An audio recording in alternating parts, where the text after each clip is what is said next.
11 juillet 1943. Le maréchal Albert Kessler était absolument certain d'avoir les Américains exactement là où il les voulait. Leur infanterie était coincée sur les plages de Gela, le dos à la mer. Ils disposaient de l'effet de surprise. Et surtout, la division Hermann Göring se mettait en place menée par l'arme la plus redoutée de la Seconde Guerre mondiale, le char Tigre. Selon 20 années de doctrine militaire, l'invasion américaine était vouée à l'échec. Aucune force d'infanterie au monde ne pouvait arrêter une attaque de panzers massés sans un puissant appui d'artillerie. Kessler se préparait à annoncer une victoire décisive à Berlin. Il s'attendait à rejeter les Alliés à la mer avant midi. Mais il commettait une erreur de calcul fatale. Il pensait affronter une armée conventionnelle.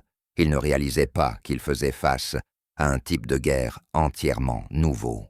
Il allait perdre sa division d'élite, non face aux chars ennemis, ni à l'aviation ennemie, mais face à une force qui, en théorie, n'aurait jamais dû pouvoir l'atteindre. Le maréchal Albert Kessler avait 57 ans à l'été 1943, vétéran de la Première Guerre mondiale. L'un des commandants les plus expérimentés et respectés de toute la Wehrmacht, il avait gravi les échelons de la Luftwaffe, commandant des flottes aériennes, pendant la bataille d'Angleterre en 1940. Il avait orchestré le bombardement aérien dévastateur de Malte, qui avait presque affamé l'île jusqu'à la capitulation. Il avait coordonné les opérations de l'Axe sur l'ensemble du théâtre méditerranéen. Plus importante encore pour ceux qui allaient suivre, Kesselring comprenait la logistique. Il comprenait la capacité industrielle. Il comprenait ce qu'il fallait pour déplacer hommes et matériels sur de vastes distances et concentrer la force au point décisif. Ces notions n'étaient pas abstraites pour lui. Elles constituaient les fondements de la guerre moderne qu'il avait étudiée et pratiquée pendant 3 décennies. Ce qu'il voyait se dérouler en Sicile, les 10 et 11 juillet 1943, dépassait tout ce qu'il pensait comprendre des possibilités militaires. Son réseau de renseignement avait suivi les convois alliés traversant la Méditerranée depuis l'Afrique du Nord. Les rapports, arrivant à son quartier général de Frascati, situé dans les collines au sud-est de Rome, contenaient des chiffres qui semblaient erronés. Quelqu'un avait sûrement ajouté un 0 de trop. Les avions de reconnaissance avaient forcément mal compté. 3200 navires, pas 300.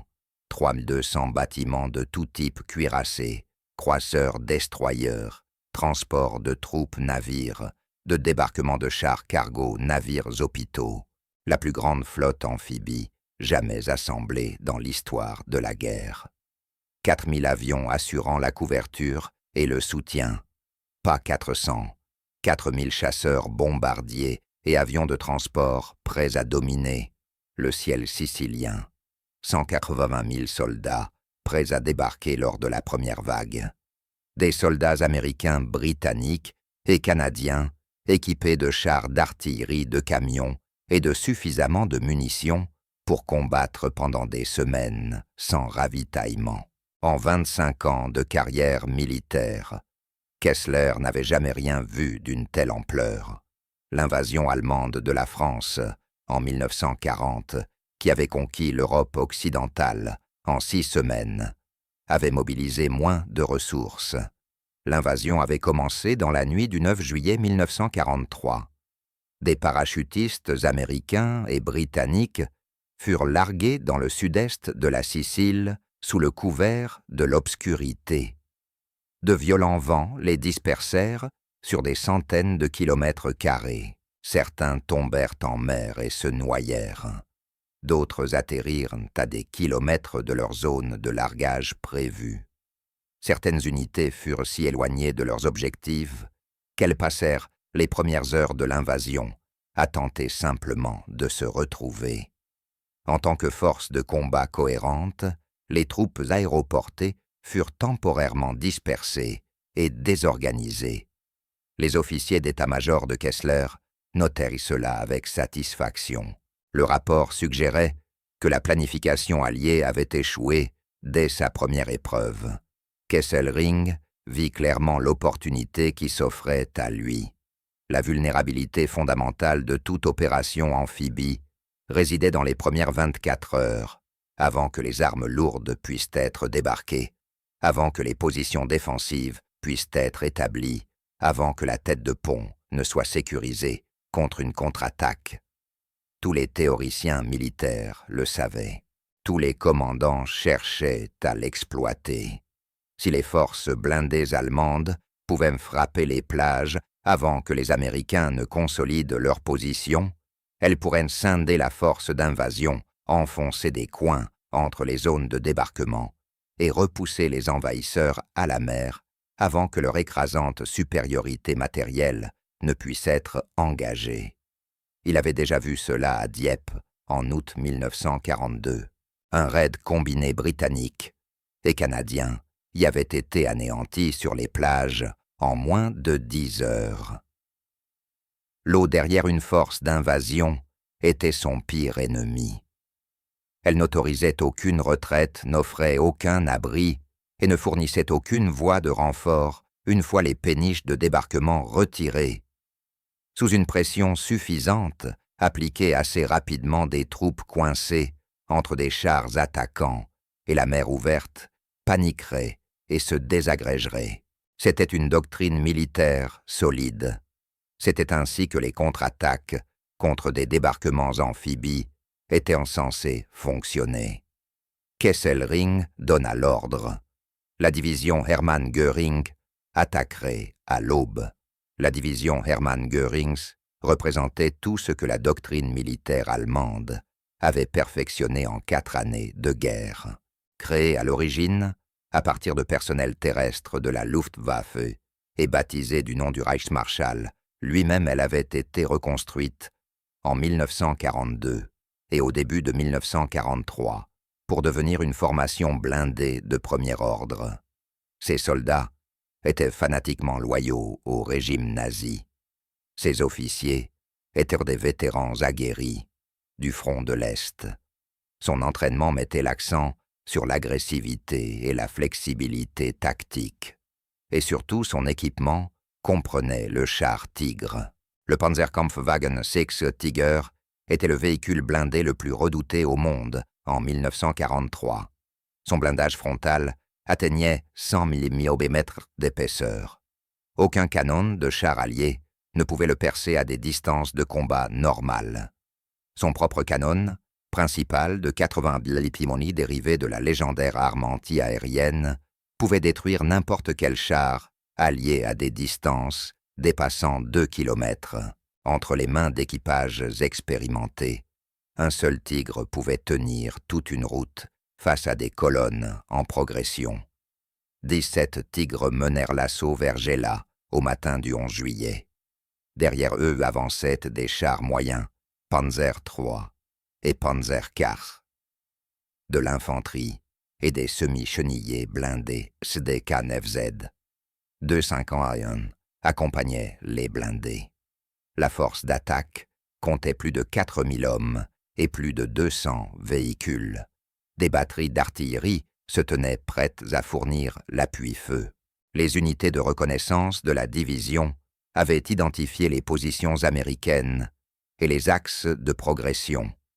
Pour Kesselring, qui recevait les rapports à son quartier général, situé à 500 km au nord, c'était exactement le scénario qu'il avait prévu frapper, fort frapper, vite exploiter le chaos du débarquement, avant que les Américains ne puissent organiser leur défense. La division Hermann Göring avait la puissance de feu, l'entraînement et la détermination nécessaires pour rejeter l'invasion à la mer. À 6h15, les colonnes allemandes commencèrent à se déplacer vers le sud, à travers la plaine de Gela, en direction des plages. Le terrain favorisait les attaquants. La plaine de Gela était une zone agricole plate idéale pour les opérations blindées. Les routes, bien que poussiéreuses sous la chaleur de juillet, étaient adaptées aux véhicules militaires. La distance entre les zones de rassemblement allemandes et le périmètre américain était inférieure à 15 kilomètres. À un rythme d'avance standard, les Tigres seraient au contact des positions américaines en moins de 2 heures. La reconnaissance allemande signalait une faible résistance en face. La première division d'infanterie américaine avait débarqué avec un soutien blindé minimal. La plupart de ces chars se trouvaient encore à bord des navires de transport en attente de déchargement. Les batteries d'artillerie étaient en cours d'installation sur les plages mais n'étaient pas encore opérationnelles. Le périmètre défensif ne s'étendait qu'à 3 kilomètres à l'intérieur des terres depuis la ligne d'eau. Les Rangers de Darby et les compagnies d'infanterie occupaient la ville de Gela elle-même, mais ils ne disposaient d'aucune arme capable d'arrêter des chars Tigres à longue distance. Les canons antichars de 37 mm dont étaient dotées les unités d'infanterie américaines étaient presque inutiles face aux lourds blindés allemands. Les conditions d'une contre-attaque réussie semblaient presque parfaites. Kesselring s'autorisa un optimisme prudent à la lecture des rapports du matin. Ce que Kesselring ne pouvait pas voir depuis Frascati, c'était la force navale mouillée au large. Ce que son renseignement n'avait pas su évaluer correctement, c'était ce que ces navires étaient capables de délivrer. Les Américains n'avaient pas simplement débarqué des troupes en Sicile. Ils avaient mis en place une plateforme d'artillerie flottante sans équivalent dans l'histoire militaire. La Western Naval Task Force, commandée par le vice-amiral Henry Kent Hewitt, formait un croissant d'acier autour des plages du débarquement. Croiseurs-destroyers et navires de soutien emportaient une puissance de feu suffisante pour anéantir toute force terrestre dans un rayon de 30 km de la côte. USS Savannah, USS Boise, USS Birmingham, USS Brooklyn, USS Philadelphia. Ce n'étaient même pas de simples navires d'escorte protégeant les transports. C'étaient des batteries d'artillerie flottante capables de délivrer des bombardements soutenus à une échelle industrielle. Un seul croiseur de la classe Brooklyn, comme l'USS Boise, emportait des canons de 152 mm répartis en 5 tourelles triples. Chaque pièce pouvait tirer 8 coups par minute. Le navire pouvait envoyer plus de 100 obus explosifs sur une cible en 60 secondes. Ces soutes contenaient suffisamment de munitions pour des jours de combat continus. Ces systèmes de conduite de tir utilisaient le radar et des calculateurs mécaniques pour assurer la précision. Même au-delà de la portée visuelle, ils pouvaient frapper des cibles à 20 km avec une précision dévastatrice. Les destroyers étaient armés de canons de 127 mm plus petits que les batteries des croiseurs, mais plus rapides et beaucoup plus nombreux. Des dizaines de destroyers encerclaient les plages du débarquement.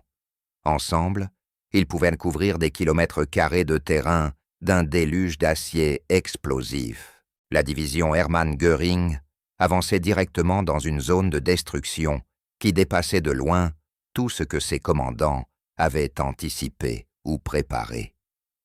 À 8h30, les unités allemandes de tête entrèrent en contact avec les positions défensives américaines à la périphérie de Gela. Les chars Tigres engagèrent le combat à longue distance, exactement comme le prévoyait leur entraînement. Leurs canons de 80 mm commencèrent à détruire méthodiquement les tranchées et les positions de mitrailleuses américaines. L'infanterie se replia vers les plages. Les obus antichars rebondissaient sans effet sur le blindage frontal des Tigres. Pendant 90 minutes, la contre-attaque sembla réussir. Les blindés allemands progressaient régulièrement. La résistance américaine faiblissait. La plage semblait à portée de main. Puis les canons navals ouvrirent le feu. À 9h10, l'USS Boise reçut des coordonnées de tir transmises depuis la côte par les équipes de réglage des tirs navals. Des officiers de liaison de l'artillerie navale, intégrés aux unités d'infanterie américaines, avaient communiqué par radio les positions exactes de l'avance allemande. Ces informations furent alors exploitées. Les canons de 152 mm furent pointés vers la terre, l'élévation ajustée, la portée calculée par des ordinateurs mécaniques de conduite de tir.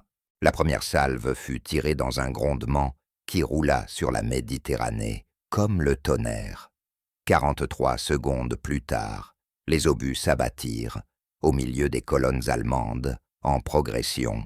Pour les commandants de chars de la division Hermann Göring, l'expérience n'avait rien de comparable avec tout ce qu'ils avaient connu jusque-là. Des obus explosifs de 47 kg, chacun commencèrent à tomber d'un ciel parfaitement clair. Il n'y eut aucun avertissement, aucun bruit de départ de coups d'artillerie ne permettait de se mettre à couvert.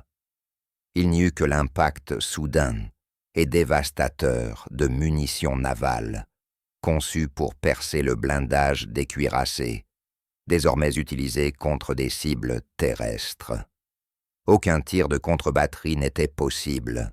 L'artillerie allemande ne pouvait atteindre des navires situés à 20 km au large. Aucun appui aérien n'était disponible. La Luftwaffe avait été balayée du ciel sicilien par l'écrasante supériorité aérienne alliée. Il n'existait aucun moyen d'engager un ennemi invisible au-delà de l'horizon, hors de portée de toutes les armes dont disposait la division. Le quartier général de Kesselring reçut les premiers rapports confus vers 9h30. La contre-attaque avait été stoppée. Les pertes augmentaient rapidement. La source de ce feu dévastateur restait d'abord incertaine.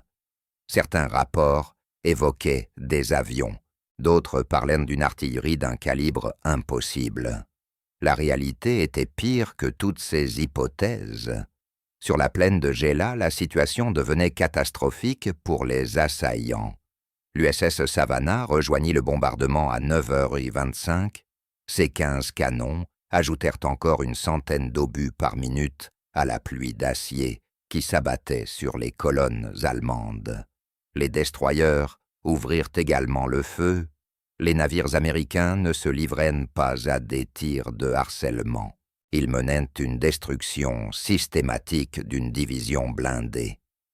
L'avance allemande ne ralentit pas progressivement.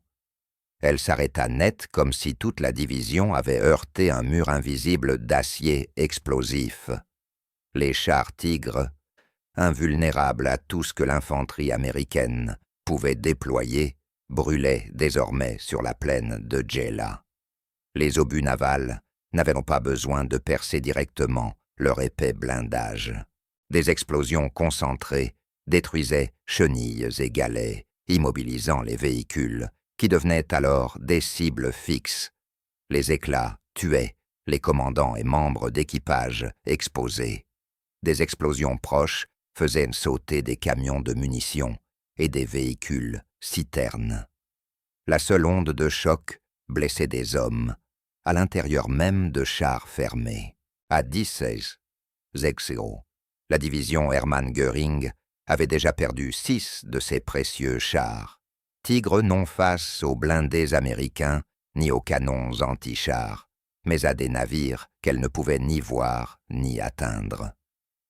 Pour Kesselring, les rapports arrivant tout au long de la matinée dressaient un tableau tactique incompréhensible. Sa division d'élite était détruite par des tirs d'artillerie navale.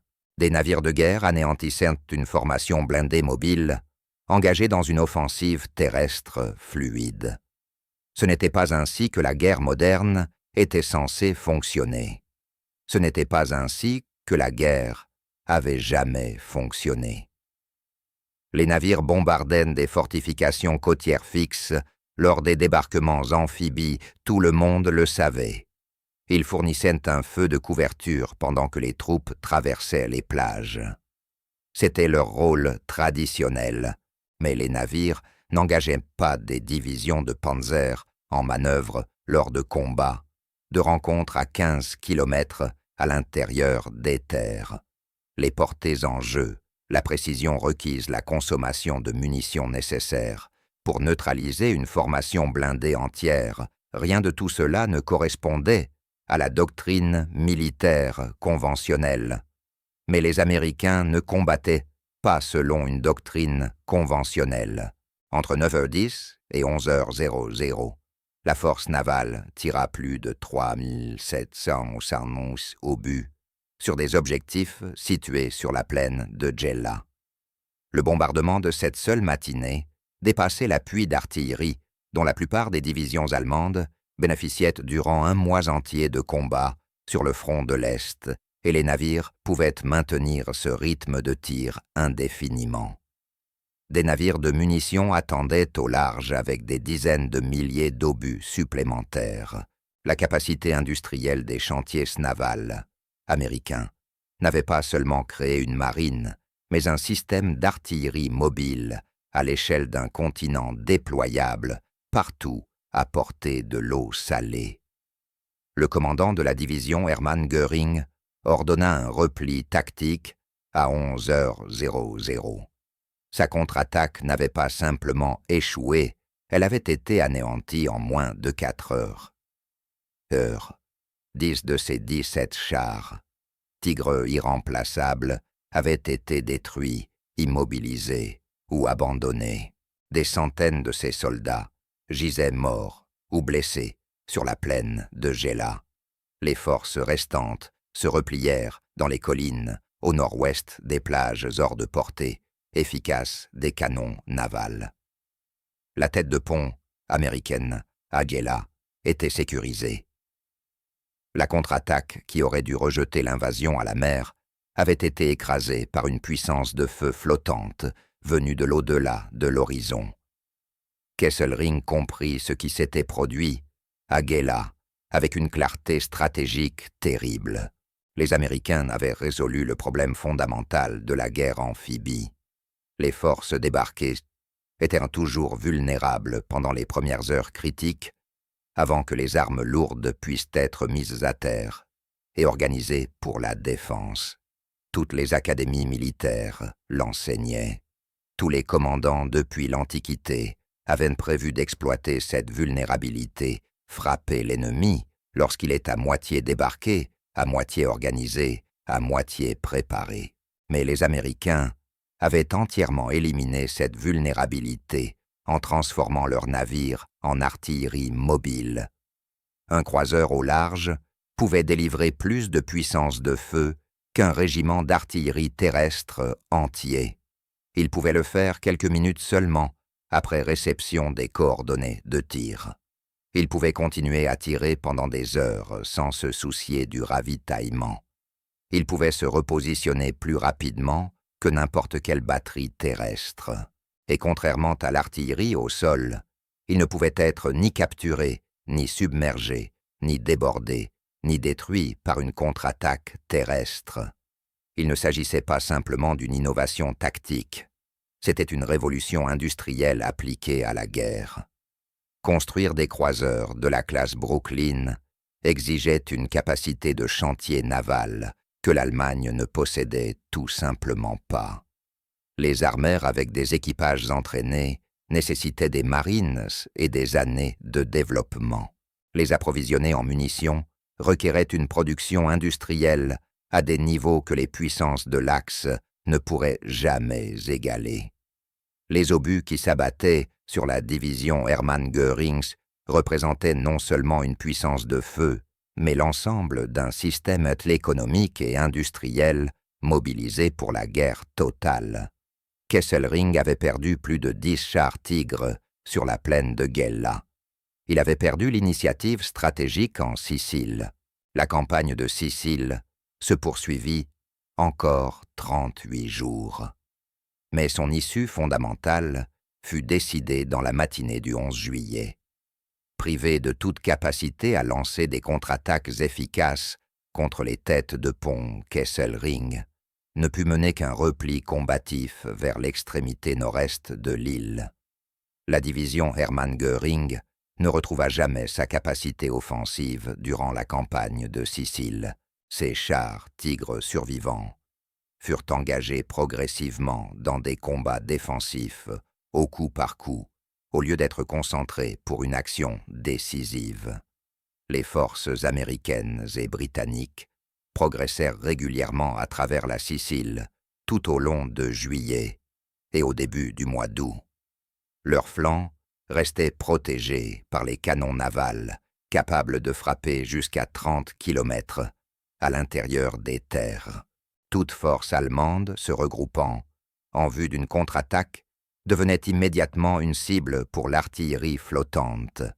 Toute position semblant défendable devenait intenable sous le bombardement naval. Palerme, la capitale sicilienne, tomba le 22 juillet. Catane, principale ville de la côte orientale, tomba le 5 août. Messine, à l'extrémité nord-est de l'île, à seulement 3 kilomètres du continent italien, tomba le 17 août. Kesselring parvint néanmoins à un dernier succès au cours du désastre sicilien. L'opération Lehrgang, l'évacuation à travers le détroit de Messine, permit de retirer avec succès plus de 100 000 soldats allemands et italiens vers le continent entre le 11 et le 17 août. Utilisant des ferrys, des barges et de petites embarcations, sous des attaques aériennes alliées constantes, les forces de Kesselring réussirent à s'échapper pour combattre un autre jour. Il sauva son armée, mais il ne put sauver la Sicile ni modifier l'équation fondamentale que Gela avait révélée sur la nature de la guerre que menait l'Allemagne. Les leçons de Gela se répétèrent dans tout le bassin méditerranéen, puis finalement de l'autre côté de la Manche. À Salerne, en septembre 1943, les contre-attaques allemandes contre les débarquements alliés se heurtèrent à nouveau à des bombardements navals dévastateurs. Les divisions blindées, qui tentèrent de rejeter la tête de pont à la mer, furent brisées par le feu des croiseurs et des cuirassés. À Anzio, en janvier 1944, où les forces alliées établirent une tête de pont au sud de Rome, l'USS Brooklyn tira à elle seule plus de 4300 obus de batterie principale en un seul mois d'appui-feu. En Normandie, en juin 1944, la plus grande opération amphibie de l'histoire.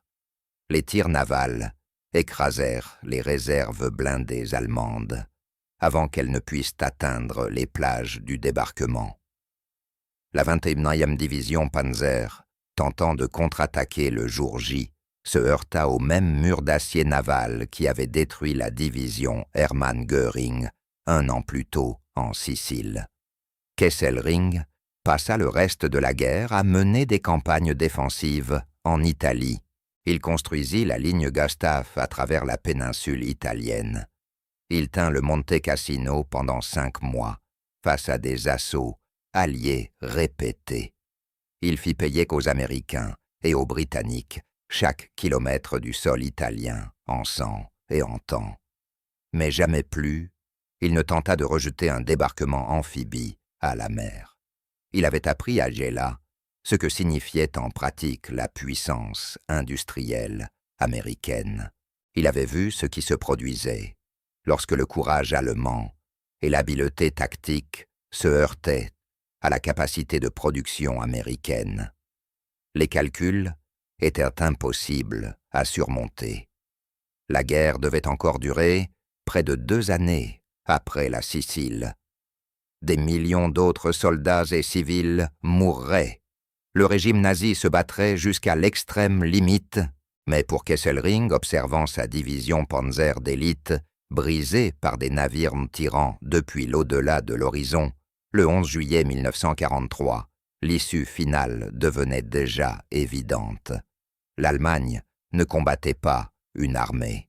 L'Allemagne combattait un système de production, un système capable de construire des croiseurs plus vite que l'Allemagne ne pouvait produire des chars, un système capable de fabriquer des obus plus rapidement que l'Allemagne ne pouvait former des soldats, un système capable de remplacer ses pertes plus vite que l'Allemagne ne pouvait les infliger.